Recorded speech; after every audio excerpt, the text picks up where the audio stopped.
Pequeña editorial como para ponernos en tema, el gobierno nacional muy preocupado por la falta de vacunas como tienen muchos países del planeta.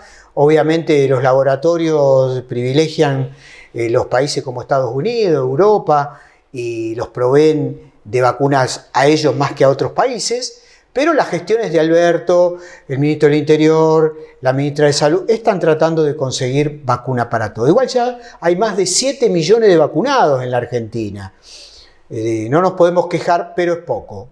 Esta segunda ola parece que viene más complicada que la primera y se politizó el tema. Esto es lo que más me preocupa.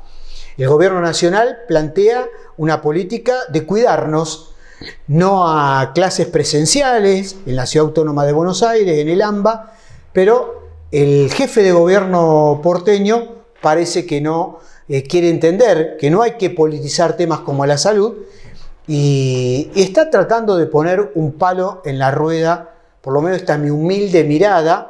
Ahora por eso traje a alguien que conoce mucho de política nacional, que tiene una lectura muy clara de la realidad, pero trata de poner un palo en la rueda para llevar agua para su molino. Lo decía en el bloque anterior, comentaba con algunos compañeros aquí, que para mí Larreta está jugando en dos tableros. Por un lado, está en la interna del PRO, porque con esto gana protagonismo y está tratando de liderar y dejar atrás a Patricia Bullrich y al mismo Mauricio Macri. Esto le sirve. Y después se enfrenta con el presidente de la República. ¿Para qué? Para que los PRO, que están diseminados a lo largo y a lo ancho del país, digan, mira, Larreta se le enfrentó al presidente, se le encuadró al presidente. O sea, por un lado le sirve para posicionarse. Él quiere ser, evidentemente, quiere ser un presidenciable en el 2023. O sea, juega la interna del PRO y también trata de crecer a nivel nacional. Me da la impresión que, esta es una mirada muy personal, que no hay que politizar un tema como la salud. Creo que esto habría que tratar de tirar todo para el mismo lado. Pero está logrando eso, ensanchar la grieta, que muchos del PRO, por ejemplo, aquí en Santa Fe, empiecen a decir, ojo con las clases presenciales, cuidado con las restricciones, y el presidente está tratando de privilegiar la salud antes que la economía y antes que la educación. Me quedo con una frase que dijo alguien por ahí. Un año de clase se puede recuperar, una vida no se recupera nunca más. Ahora me voy a la que conoce del tema. Esto es una mirada, como dije, muy humilde, muy personal, pero la compañera Norma López, concejala de la ciudad de Rosario, pertenece a un espacio político que es La Corriente, que a nivel nacional conduce a Agustín Rossi, el ministro de Defensa, tiene contacto permanente con él y por supuesto nos va a aportar muchos datos a lo que estamos diciendo. Norma López, me gustaría que aclares un poco, eches un poco de luz. ¿Vos creés que está politizado el tema, que Larreta no le interesa la salud de la gente, sino que está tratando de posicionarse como un presidenciable en el 2023? Te escucho. No, pero muchas gracias, no solamente por la invitación, sino porque, bueno, tu análisis yo lo comparto. Realmente es lamentable que esta acción, esta gran acción, porque el plan estratégico de vacunación, como bien vos lo decías, es la primera vez que incursionamos en una situación de estas características, porque, bueno, la pandemia que estamos transitando es una experiencia a nivel mundial desastrosa, porque justamente es la vida de las personas. Pero inédita. Es inédita, y realmente este plan de vacunación también es inédito. Y es tan cierto lo que vos decís, esto de que es una bajeza que se utilice un plan de vacunación de manera partidaria, política, porque se bastardea un derecho de las personas, un derecho de toda la ciudadanía, que es el cuidado de la protección, ¿no?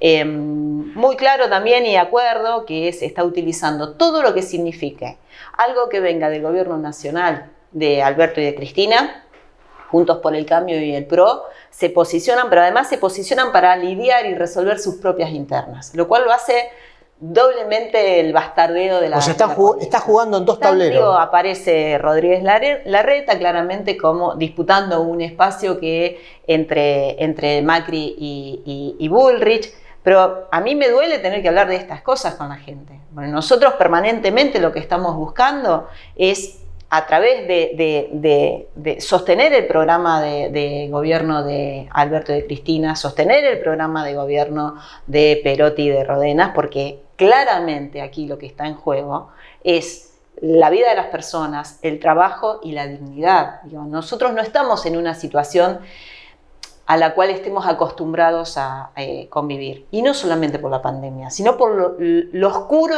con la forma en que juega Juntos por el Cambio. No les bastó con destruir el país, sacando, digamos, bajando el Ministerio de Salud a Secretaría, de perseguirla a Cristina judicialmente como la han perseguido. Hace muy poco tiempo empiezan a caer las causas. La semana pasada, por ejemplo, que cayó una de las causas principales que tenían de hostigamiento hacia nuestra vicepresidenta, de ir contra los sindicatos, ir contra, con esto de fomentar todo lo que significa la violencia entre la misma población. Hay odio entre algunos sectores de la comunidad. Hay cosas que es muy difícil revertirlas, Rubén, y supongo que vamos a estar de acuerdo. Digo, una de las cosas es el odio, las diferencias, las distintas miradas, pero el odio es muy difícil revertir.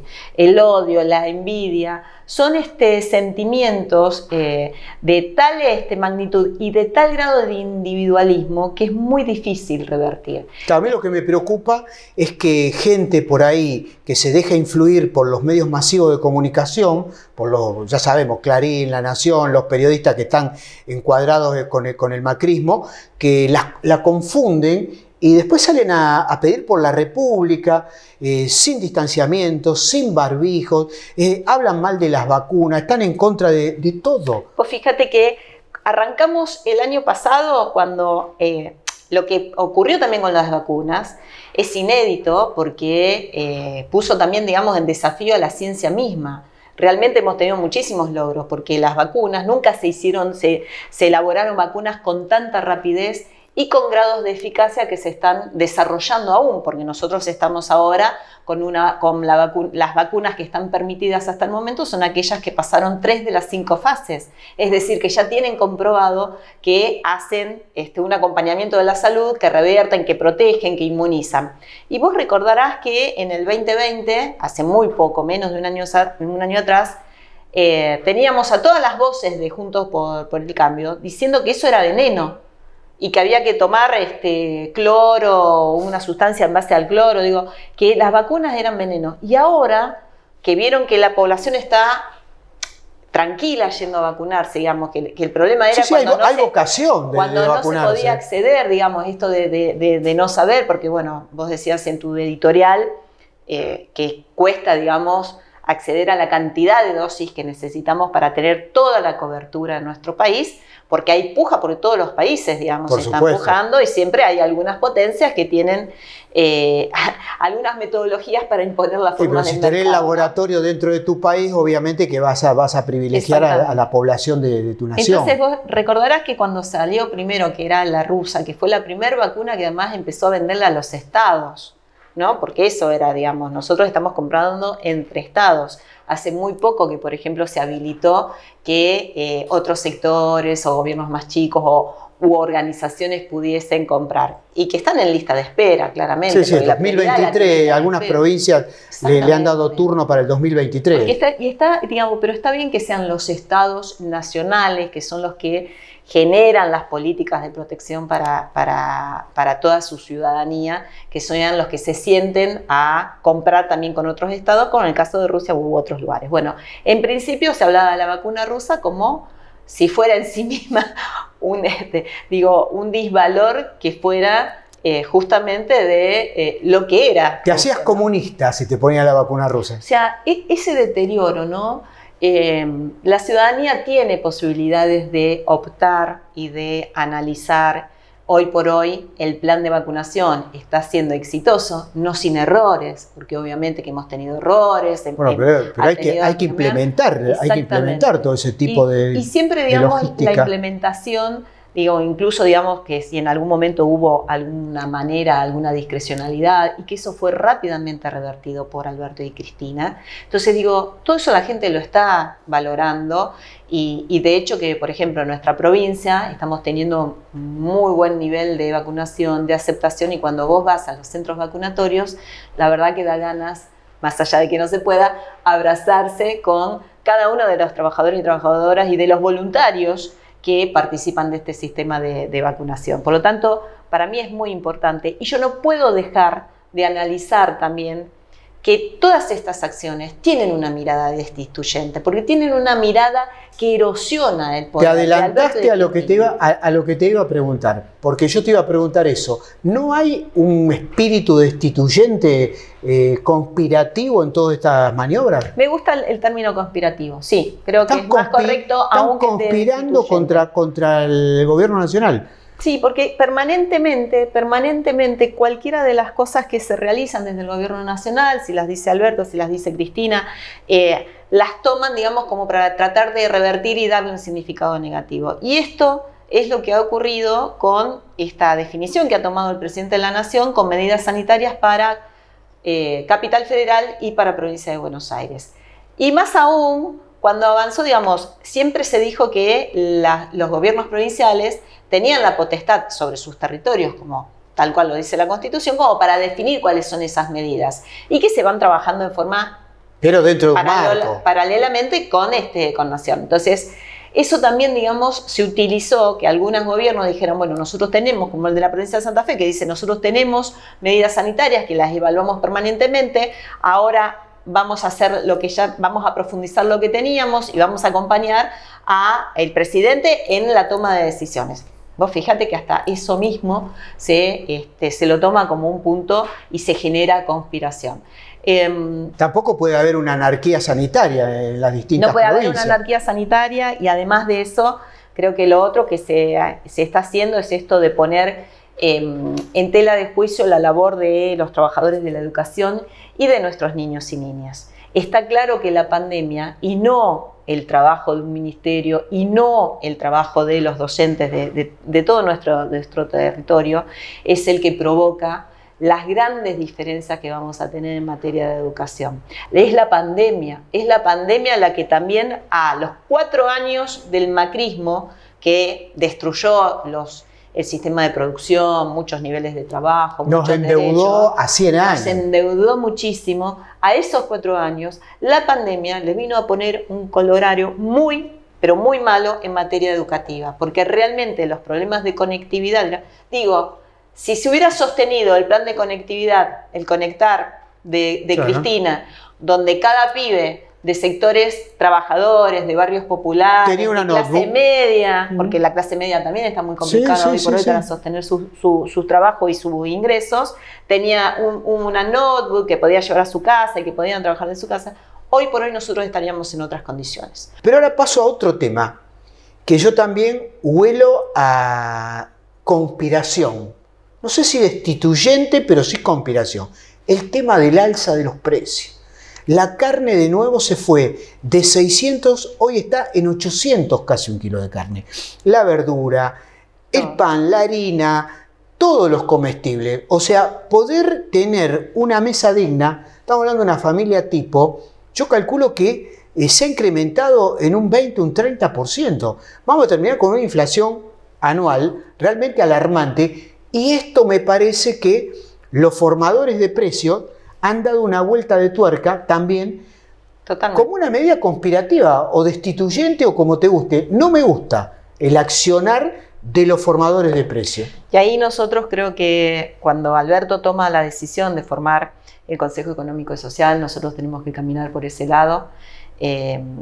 Además, digamos, la mirada, a mí lo que me preocupa, coincido con lo que decís, y me preocupa esto de los formadores de precios. Nosotros los conocemos, sabemos quiénes han sido históricamente.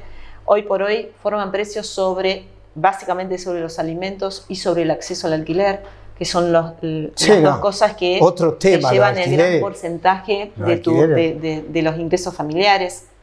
Por eso es que tenemos también tanta tanta situación de tantos pedidos y de auxilio en materia hay de desalojo, gente que debe 5 o 6 meses. Vea eso y que los gobiernos, además, tanto los gobiernos locales como cada uno de nosotros, las responsabilidades que tengamos, unir fuerzas en ese sentido, porque tenemos que hacer un pacto social para evitar mayores desalojos. Porque en realidad, digamos, quien hoy está desalojado, una familia de trabajadores, con un ingreso, qué sé yo, el varón de la familia únicamente que trabaje. O sea, perdió el trabajo alguno de los integrantes de la familia. Alguno de los integrantes perdió el trabajo, uno está en blanco, el resto está en negro, todos están precarizados. Digo, ¿cómo haces para llevar adelante las exigencias de las inmobiliarias, las exigencias con las garantías? Entonces tenemos que estar muy prestos y todo aquello, digo, no podemos hacer que las familias que tengan inconvenientes para alquilar terminen en la calle. Terminar en la calle es eso, y terminar en la calle significa también profundizar las irregularidades, los asentamientos y todo lo que significa injusticia porque social. tampoco solucionar el tema de la inseguridad con seguir metiendo más policías en la calle. Si no urbanizás, si no incluís, si no das condiciones, si no generás empleo, obviamente que la inseguridad va a crecer y va a aumentar. Y la canasta familiar, que va también en ese sentido. Digamos. No se puede comer. Nosotros tenemos 4 o 5 formadores de precio. Hoy por hoy el Estado es en nuestra provincia y en nuestra ciudad, digamos, pero pasa. Y sabemos quiénes son. Quiénes son, y además, hoy por hoy el Estado es quien más compra alimentos para poder aportar al Programa Nacional de Alimentación, al Programa de Soberanía Alimentaria, que realmente se hizo y se fortalece por la situación de hambre que tenemos en nuestro país. Pero yo entiendo, a ver, esta es una pregunta que vos, como tenés contacto directo, ayer estábamos hablando por teléfono, me dijiste que hablás permanentemente, aunque sea telefónicamente, con el ministro de Defensa. ¿No está muy blando el gobierno? ¿No está muy, cómo te diría?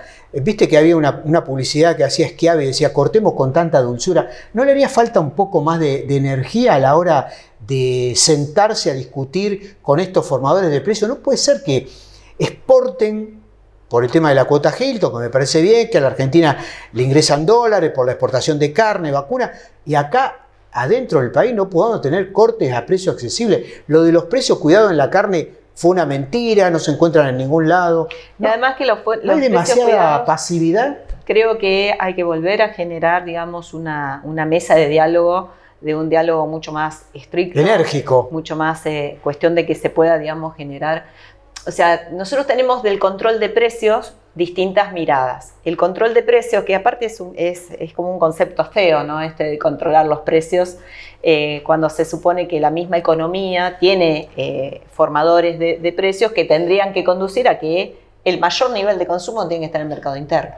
Porque si yo tengo que en un barrio, la granja, la pollería, la carnicería, el forraje, son los que motorizan al barrio, la librería, bueno, es ahí donde tengo que concentrar y poder habilitar que los comercios de cercanía, de proximidad, puedan tener precios accesibles. Hoy por hoy, los precios cuidados, los precios justos del programa que había en el municipio de Rosario, ¿dónde están? Claro, si a los comercios chiquitos, a las granjitas de tu barrio, cuando van a comprar, a reponer, le subieron 30% el valor de los productos. Es imposible hacer una guía. Entonces, hay que sentarse, es indispensable, hay que sentarse con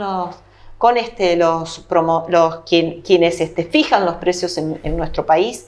Hay que generar una línea clara en ese sentido económica. Yo confío mucho en el ministro de Economía, en Guzmán, y creo que en materia de la mesa nosotros necesitamos que el Estado juegue mucho más fuerte. Y eso que el programa y el Plan Nacional de Alimentación es un excelente programa, pero necesitamos no le prestan atención, avanzar. Norma, no le prestan atención. ¿Cómo puede ser? Tenemos la cuenca lechera acá en Totora. Yo he ido 1000 veces a encuentros con tamberos.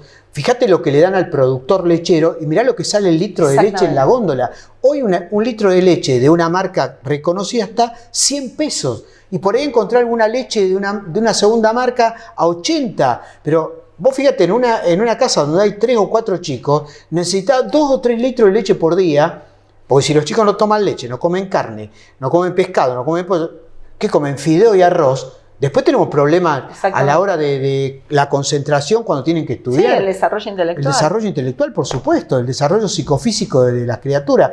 No puede ser que un país que tiene una capacidad de darle de comer a 400 millones de habitantes en el mundo no se pueda comer adentro. Yo creo que coincido que nosotros necesitamos, digamos... No es de un gobierno peronista, esta política alimentaria. No es de un gobierno peronista. Se enoje quien se enoje, le duela a quien le duela. Y más teniendo una provincia como la nuestra, que tenemos carne, trigo, soja, leche, tenemos de todo y no se puede comer ahora. La verdura. Ustedes que son concejales, no sé, tendrían que fomentar más la creación de ferias en donde el productor lleve directamente y la gente puede ir a comprar a la feria, como tiene, por ejemplo, la que está en la calle Corrientes, la Toma. Una Tucumán y entre Corrientes y Entre Ríos. Por eso, una cosa así. Donde son comercios o mercados populares. Mercados populares, por supuesto. Pero aparte, cuando no los hacen los gobiernos locales... Y le hace bajar el precio también a los grandes. Claro. Pero además, Rubén, cuando los gobiernos locales no lo hacen, la gente lo hace en forma informal. Porque realmente tenés este tipo de ferias en cada uno de los lugares. Y por no habilitarlas, se hace un comercio que es más precario, cuando Seguro. nosotros tenemos que fortalecer, digamos, y dejar, porque también si no en eso los gobiernos locales juegan un rol digamos, que termina siendo a favor también de quienes fijan los precios. Obvio, porque cuando no habilitas en forma real, legal, que tenga condiciones mínimas no solamente de la limpieza, de que la persona que vende sus productos tenga un baño, tenga un lugar para sentarse. Cuando vos si no te habilitan la feria, la haces ilegal, y en la ilegalidad no hay nada para controlar. Seguro. Y queda, en vez de generarse economía popular, se genera una economía de la pobreza. Y la economía popular no es eso. Por ejemplo, la culpa no la tienen los empleados de Lagún, porque los mandan, pero vos a veces ves algunas ferias, gente que lleva tortas, que lleva mermeladas, y van y como no tienen, como vos decís, la habilitación adecuada, terminan llevándole la mercadería o cerrándole la feria. Pero yo te digo que he comprado mermeladas excelentes, de primer nivel, en ferias populares, y por ahí que vale la mitad de lo que vale en un supermercado. A mí en esas ferias lo que más me preocupa es cuando ingresan economías delictivas. Sí, porque nos hemos encontrado y hemos acompañado a mucha gente a denunciar cuando hay productos que se venden que no tienen que ser de venta libre, por supuesto, por supuesto. Entonces, en ese sentido digo, mirá vos, si el gobierno local, si el intendente habilitara las ferias o más ferias en nuestra ciudad, y que además esas ferias pudieran trabajar con los mercados, con los comercios de cercanía, porque también hay como un mito, que en la granja, que si vos habilitás en el barrio una feria, la granja va a perder clientela. Seguro. Y son dos miradas diferentes de un mismo comercio de minorista, ¿no? Seguro, Entonces, seguro. tenemos que acompañar los dos. Si eso el intendente los acompañara y los habilitara, no tendríamos las otras cosas, y no tendríamos a Lagún, como vos decís. Ahora viene el palito para el intendente. El intendente no te mata un mosquito. Pregunto, ¿se podrá hacer algo con los mosquitos? A Guerrero me lo picaron todo. No se puede creer porque tiene mucha planta. No te mata un mosquito, no te pone transporte a la noche. Le dieron los recorridos del transporte urbano a pasajeros a los empresarios, y hoy gente que el colectivo le pasaba a 2 cuadras, ahora le pasa a 7 cuadras. No te tapa un bache en la ciudad. Después sale con un megáfono diciendo que hay que tener distanciamiento Aparte, no sé si no lo tomaron de columnista o de periodista en de 2 a 14. Está todos los días en de 2 a 14 el intendente. Está bien, bárbaro. Si consiguió un trabajo extra, con un solo trabajo no se puede vivir. Pero después no te controla, por ejemplo, en Pichincha, que hacen lo que quieren, están uno arriba del otro, cambian la botella, se cambian los barbijos y nadie controla. O sea, también hay que colaborar un poco desde el municipio, me parece. No sé vos qué opinás. Yo creo, con el tema del transporte urbano del pasajero, Rubén, no me gusta lo que está haciendo Pablo Hapkin en materia de política local. Lo veo muy también, le tira la pelota al gobierno provincial, le tira la pelota al gobierno nacional y hace la plancha. Nosotros hemos sido muy críticos. Los únicos 3 votos negativos a la reformulación del transporte fueron el de nuestro bloque del Frente de Todos PJ, ¿No te con gustó Eduardo esto que se Tognoli, hizo? Alejandra Gómez Sáenz y yo, que votamos en contra. Sí. El resto del Consejo acompañó la medida de ajuste, que fue un ajuste en el transporte a los vecinos, y es una habilitación a la garantía de los empresarios. Me queda muy poquito tiempo. Pregunto. Peatonal San Martín, de Mendoza a Córdoba. El cantero central donde pasa la cloaca, donde pasa el desagüe, hay el baldosón que debe salir, creo que si me pongo yo lo hago. Hace meses que están rotos y la gente, los vecinos ponen palitos para que nadie meta el pie ahí y se quiebre. ¿Tan complicado es cambiar esos baldosones? Pregunto, empecemos por la cosa chica. No digo que tapemos los baches de la ciudad o que hagamos cloaca o que los basurales que tenemos a cielo abierto o que cortemos los yuyos, pero por lo menos eso no se puede hacer. Y en esto, para que vean que la nota no está arreglada con Norma López, porque no coincido para nada con lo de alcoholemia cero y sé que vos lo votaste a favor. Sí. No coincido para nada. Pregunto, habiendo temas tan importantes en la ciudad como más de 100 basurales, el transporte, tenían que buscar para colgarse de qué. Pregunto, ¿eh? Bueno, yo acompañé una propuesta que fue de la concejala Smook y que durante varios años, hace muchos años... La Liga de la Decencia. Hace... me está poniendo en una situación. Sí. Hace 6 años que María Eugenia venía, lo propuso, se trabajó junto con otros concejales. No toman ella un vasito de vino con el asado. Pero yo creo que no pasa por eso, Rubén, sino que pasa... nosotros es cierto que nosotros tenemos una mala conducta a nivel del volante, que lo del alcohol cero es una de las medidas, pero que indispensablemente tienen que ir de la mano de la educación vial. El exintendente Miguel Lischif, actual presidente de la Cámara de Diputados de nuestra provincia, desarmó lo que era la educación vial en la ciudad de Rosario. Que después, además, vos recordarás que ese espacio era el que luego también quedó destruido por una decisión de la entonces intendenta Mónica Fein y acompañada por gran parte del Consejo Municipal cuando fue la trágica muerte de 2 niñas de Rafaela en la rueda del parque de diversiones, que después fue clausurado todo ese proyecto. Si lo que no se puede controlar lo cierran. Y allí también estaba el área de educación. Entonces venía desmantelada la educación vial por Lischif y con lo de Mónica Fein fue levantada totalmente. Sin lugar a dudas que alcohol cero, si es solamente como sanción, no va a servir.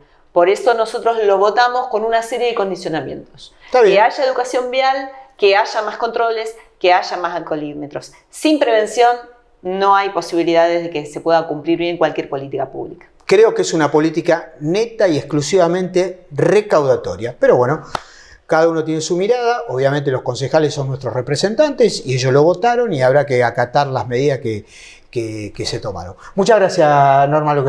Gracias por estar. Gracias.